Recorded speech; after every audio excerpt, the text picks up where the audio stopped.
deskripsi. Sebelum kita mulai materi teks deskripsi ini, kita ice breaking dulu untuk menjaga stamina dan konsentrasi kalian. Silakan berdiri. Nah, lihat ke depan. Nah, sebutkan warna. Harus fokus ya. Siap. Sebutkan warna contoh. Ini warna apa? Jangan sebut merah. Keluarkan suaranya. Sebut warna, jangan tulisan. Paham? Ya.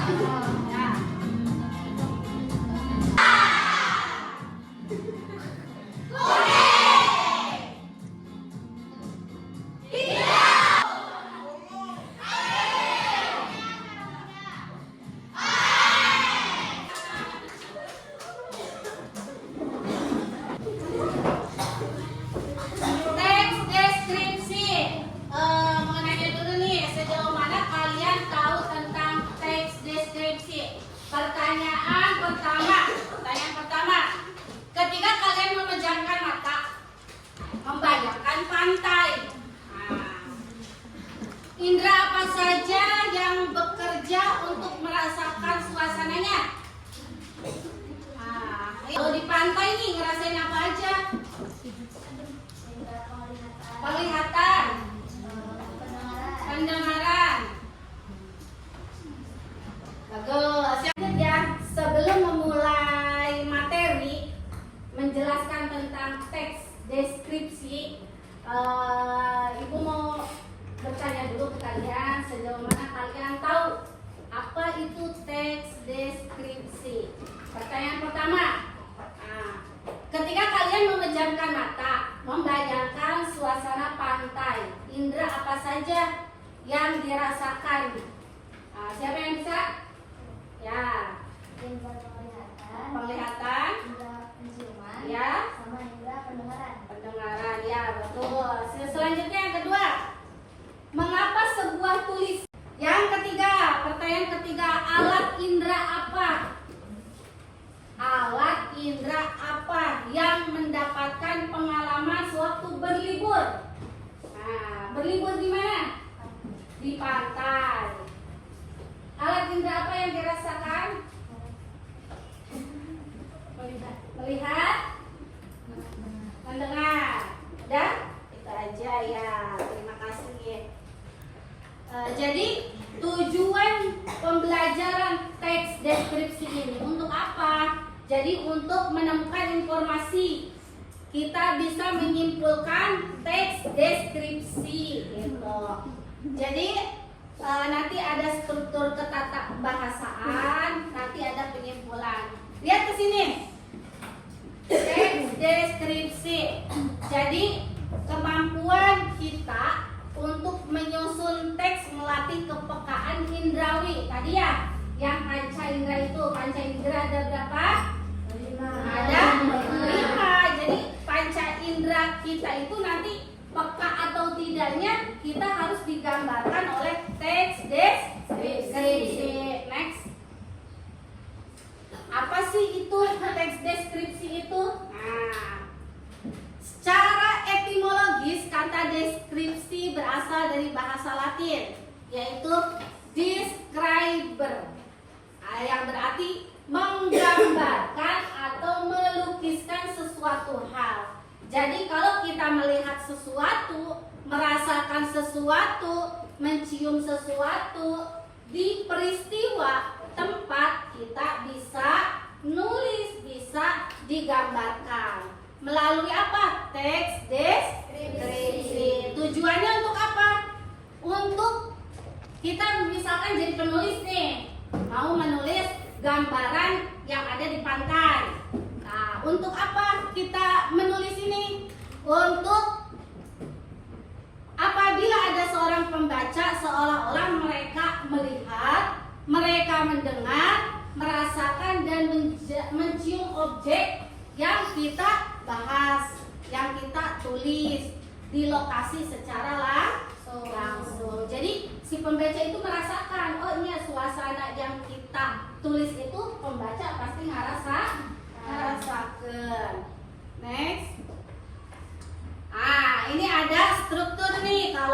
mau menulis teks deskripsi harus ada pertama identifikasi gambaran umum. Yang kedua ada bagian, jadi harus dirinci nih. Yang ketiga ada kesimpulan.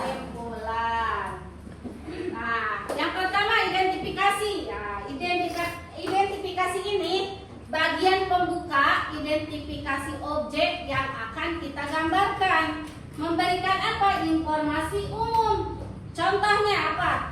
Pantai Sorake terletak di Kabupaten Nias di Kabupaten Nias Selatan. Itu pantai itu terkenal di dunia internasional sebagai salah satu surga bagi peselancar. Tahu peselancar? Tahu. Ya, pernah peselancar di pantai? Nggak bisa. Nah, jadi itu gambaran umum. Ada Pantai Sorake di Nias. Nah, itu kita masukin ke identifikasi awal. Ada bagian deskripsi bagian, ada dirinci ini. Kita harus merincikan berdasarkan apa? Penglihatan, berdasarkan pendengaran. Contoh yang dirincikan berdasarkan penglihatan. Laut di Pantai Sorake berwarna biru jernih bergradasi toska. Bisa kebayang? Bisa. Biru jernih bergradasi toska. Berpadu dengan pasir putih yang bersih. Nah, enak kan tak? Itu baru penglihatan aja. Nah, ada pendengaran nih. Kita juga harus merinciin. Tadi kan indranya ada di pantai, ada penglihatan, ada pendengaran. Apa? Kalau pendengaran, deru ombak setinggi 5 meter. Oh, berarti tinggi banget ya. Bergemuruh memecah kesunyian pagi. Saling berkejaran menuju bibir pantai. Berarti ombaknya arek ke pinggir pantai gitu. Walaupun kita tidak ada di lokasi itu, tapi kita terbayang. Kita kedengeran seru bergemuruh ombaknya, kedengeran gitu. Walaupun kita tidak ada di pantai. Nah, jadi struktur cara untuk kita membuat teks deskripsi yang pertama ada bagian umum yaitu identitas. Nah, bagaimana kesannya berdiri di tepi Pantai Sorake membuat saya mengagumi keagungan alam Indonesia yang tiada tara. Tempat ini sungguh menenangkan jiwa. Tenang ke jiwa kita. Walaupun cuma baca gitu.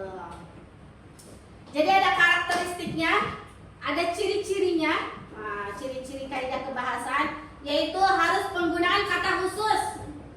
Nah, harus lebih spesifik. Contohnya, kan ada kata umum, ada kata khusus. Contoh kalau kata umum, melihat. Kata khususnya apa? Menyaksikan. Kalau bagus, umum. Kalau khususnya apa? Elok. Nah, bagus itu elok. Nah, jadi ada kata-kata khusus. Kalau kita mau menyusun itu harus pakai kata khusus. Ada elok, ada asri, bagus itu ya. Nah, terus ada prasa nominal bermodifikator sifat. Contohnya apa? Udara yang sejuk. Jadi jangan di pantai udaranya, harus ditambahin udara yang sejuk di pegunungan. Nah, kerasa nggak sejuknya? Kerasa. Jadi harus ada ciri-cirinya. Angin sepoi-sepoi. Nah, tebing yang curam. Sian gak? Takut kan kita? Nah, padahal itu cuma bahasa aja. Terus ada kalimat serapan panca indera. Contoh di indera penglihatan nih, harus ada serapannya. Contohnya apa? Matahari terbit dengan rona merah keemasan di ufuk timur. Katingali itu contoh mega merah. Ya, namun arek tenggelam matahari. Bagaimana penglihatan kita tentang ini matahari terbenam? Mataharinya rada keemasan kemerahan, ufuk timun. Gitu. Jadi penglihatan, perabaan, penciuman harus kita ada kalimat serapan yang merangsang alat indera manusia. Gitu. Terus ada lagi ciri-cirinya harus pakai majas. Apa majas? Gaya bahasa. Ada beberapa ya sudah dijelaskan sebelumnya gaya bahasa. Di sini contoh ada personifikasi dan metafora. Contoh yang personifikasi nih. Ranting-ranting pohon bakau itu tampak saling berpelukan menahan gempuran ombak. Berarti saling bertumpuk gitu. Next. Nah, sekarang ada diskusi untuk kalian. Diskusi kalian harus membuat lembar pengamatan mandiri, ya. Pegang bukunya masing-masing sesuai kelompok masing-masing. Jadi nanti di sini kalian harus ada objek yang diamati, ada indera yang terlihat dan kosakata frasa yang ditemukan. Contoh apa? Taman sekolah. Objeknya indera yang terlihat itu di taman itu ada penglihatan dan penciuman. Kosakatanya apa yang dilihat penglihatan? Bunga, mawar, merah, merekah. Nah, gitu. Penciuman. Kalau di taman kita mencium apa? Aroma harum semerbak atau hijau segar. Gitu. Padahal kita enggak mencium segarnya. Gitu.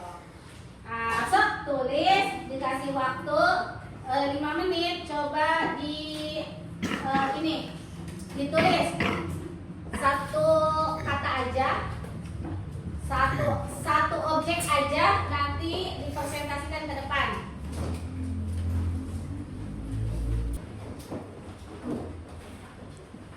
Nah, sini ada ke depan. Curug, ya. Itu digambar tadi. Objek yang diamati itu curug. Terus indera yang terlihat, pendengaran, penciuman,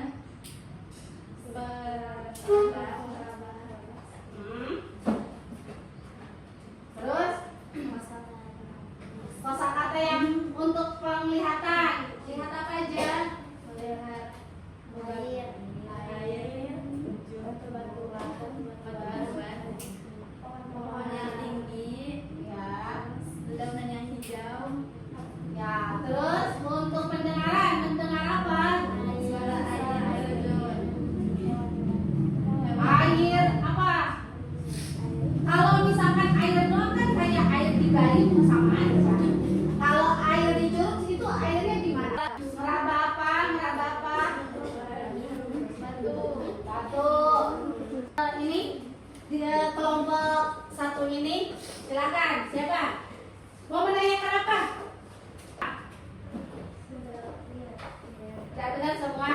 Udah, sok tepuk tangan. Terima kasih. Dikan juga oleh kalian semua tentang teks deskripsi. Jadi teks deskripsi itu menggambarkan atau melukiskan peristiwa sesuatu hal. Nah, itu untuk kesimpulannya. Ada yang mau bertanya atau ada yang belum bisa paham? Untuk tugas selanjutnya yaitu nanti untuk pekan depan nanti kalian harus yang sudah kalian amati nanti harus dijelaskan ke depan sesuai tadi contoh kelompok tadi yang sudah didiskusikan. Paham? Insyaallah. Terima kasih. Kita sebelum persiapan menutup pelajaran, rapikan terlebih dahulu meja, alat-alat tulisnya.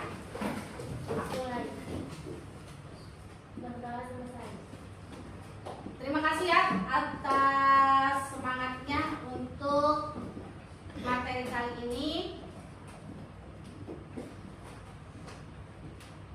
selanjutnya kita tutup dengan membaca alhamdulillah bersama-sama. Alhamdulillah.